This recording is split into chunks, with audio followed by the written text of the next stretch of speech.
السلام علیکم ناظرین، وہ جنگ آپ کبھی بھی نہیں جیت سکتے جہاں پہ آپ کے اپنے جو ہیں وہ دشمن کا ساتھ دے رہے ہوں۔ اسرائیل اور ایران کی جنگ کا جو آغاز ہوا اس پر تازہ صورتحال کیا ہے اس پہ بات کریں گے۔ 331 میزائل، ڈرون، راکٹ جو بھی آپ کہہ لیں وہ ڈالے اسرائیل کے اوپر، جس میں سے 103 انہوں نے نکارہ بنا دیے۔ کچھ اردن نے اور کئی جگہ سے امریکہ جہاں بھی بیٹھا ہوا تھا اس نے وہ میزائل جو ہے وہ نکارہ بنا دیا۔ شروع میں جو بات میں نے آپ کو کہی وہ یہی ہے کہ کئی مسلمان ممالک جو ہیں وہ اسرائیل کا ساتھ دے رہے ہیں، اس میں سعودی عرب کا نام بھی آ رہا ہے بدقسمتی سے، اور بھی کئی ممالک ہیں۔ اب یہاں پہ ایران نے ٹھیک ہے حملہ کیا، بڑی بہادری کا مظاہرہ کیا، سب لوگ خوشی کا اظہار بھی کر رہے ہیں، لوگ اس کو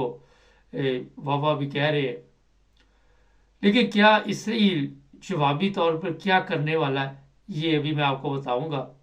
اور امریکہ کے روکنے کے باوجود بھی اسرائیل حملہ کرے گا یا نہیں کرے گا۔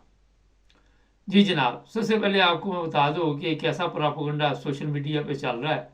جس میں کہا جا رہا ہے کہ اسرائیل کو کوئی نقصان نہیں ہوا، لیکن دوسری طرف کچھ ایسی ویڈیوز بھی دیکھنے کو ملی ہیں جس میں اسرائیل کے لوگ جو ہے وہ کافی پریشان ہیں اور بھاگ دوڑ وہاں پہ لگی ہوئی ہے، اور کسی کو سمجھ نہیں آ رہی کہ وہ کیا کرنا چاہتا ہے۔ اگر 331 ڈرون یا میزائل ڈالیں گے تو 103 نکارہ ہوئے، اگر اس کے باوجود بھی کچھ ایسی جگہ پہ بھی گرے جہاں کوئی نقصان نہیں ہوا، لیکن ایران کا یہ کہہ رہا تھا کہ میں کسی قسم کا جانی نقصان نہیں چاہتا، میں ان کے وہ جو اڈے ہیں جہاں سے یہ ظلم کی داستان شروع ہوتی ہے، جہاں سے فلسطینیوں پہ ظلم ڈھائے جاتے ہیں، وہاں پہ میں نقصان پہنچانا چاہتا ہوں، ان کو تباہ کرنا چاہتا ہوں۔ اسرائیل حملہ کرے گا یا نہیں؟ بہت سے لوگ اس وقت یہ سوال پوچھتے ہیں جناب اسرائیل حملہ کرے گا، اور اسرائیل نے کہا کہ اگلے 24 سے 48 گھنٹے میں وہ کوئی ایسا حملہ کرے گا کہ ایران کو اس کا جواب دینا ہوگا، اور اس طرح کی خبریں بھی گردش کر رہی ہیں کہ ہو سکتا ہے کہ اسرائیل جو ہے ایران کا جو ایٹمی پلانٹ ہے اس کے اوپر حملہ کر کے تو اسے ختم کر دے۔ دوسری طرف جو ایران کے پاس ڈیفنس سسٹم ہے وہ اتنا مضبوط نہیں ہے، اسرائیل کے پاس اس سے بہتر تھا، اور اسرائیل نے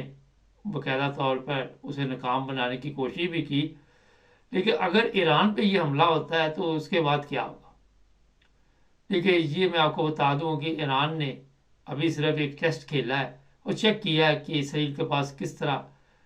کا سسٹم ہے، اس طرح کے حملے جو ہم اگر کریں تو روکنے کے لیے، اس سے پھر اندازہ ہو جاتا ہے کہ دشمن کے پاس کتنی طاقت ہے۔ لیکن یہاں پہ کئی سوالات ہیں۔ کل یو این او کا اجلاس بھی بلایا جا رہا ہے شاید، اور اس میں روس اور چین جو ہے وہ ویٹو کریں گے۔ امریکہ بار بار کیوں اسرائیل کو کہہ رہا کہ آپ حملہ نہ کریں؟ وجہ یہ ہے کہ خوف یہ کہ کہیں یہ تیسری جنگ جس کا سب کے اس سے سب طرف اس وقت چرچا ہے اس کا آغاز نہ ہو جائے۔ کچھ چیزیں جو ہے وہ سامنے آئی ہیں کہ امریکہ کو اس چیز کا علم ہو چکا ہے کہ روس اور چائنا اگر ایران کے ساتھ مل کر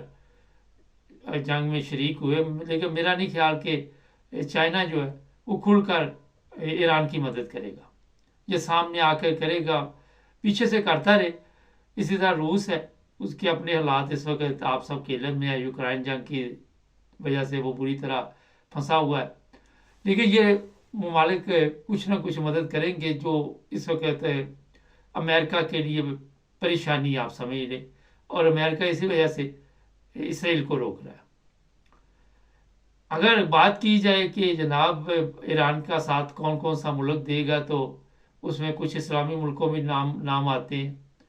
لیکن جو چند ایسے ممالک بھی ہیں جو اسرائیل کا ساتھ دے رہے، اور اسرائیل کے وزیر اعظم یہ کھلا بتایا ہوا ہے کہ جناب جو مسلمان ممالک ہے وہ ہمارا ساتھ دیں گے۔ اس کی وجہ سمجھ سے باہر ہے۔ پاکستانی آپ سب کے علم میں ہے کہ اس پوزیشن میں نہیں ہے کہ کسی کے ملک کے اندرونی معاملات میں دخل دے، کیونکہ ہمارے تو اپنے حالات خراب ہے۔ سوشل میڈیا پہ یہ بات بار بار کہہ لی